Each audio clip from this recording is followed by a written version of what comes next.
Introducing the Phaze, Storm's newest release in the Master line, has a brand new core and cover combo, and the thing that stands out the most to me about this ball, other than being the coolest looking ball I've ever seen in my life, is forgiveness.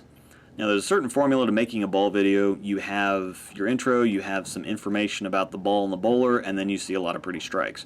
Well, the reason that you see a lot of pretty strikes is not to try to trick anybody into thinking that ball does nothing but knock all the pins down. It's to show off the key characteristics of the ball, and it's hard to get a read on true ball motion when you have a lot of bad shots mixed in there. However, what I noticed when I was editing this video is that quite a few of my bad shots and even a handful of my terrible shots were still finding a way to the pocket and striking, and that to me is the key characteristic of this ball, specifically the different ball motion than what you might expect.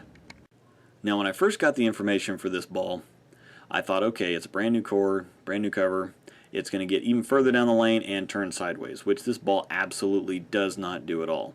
In this case, that's a very good thing. Storm has created a very unique motion with this ball because it has a lot slower transition from the wet to the dry, and what that means is that you have a lot more area, especially on a typical half shot, and a lot more effective area.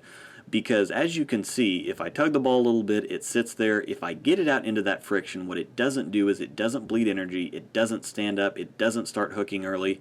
It really blends out that wet dry, and what that means is that you're going to hit the pocket a lot more often, and you're going to hit the pocket with power and energy a lot more often, which is going to knock the pins down more often.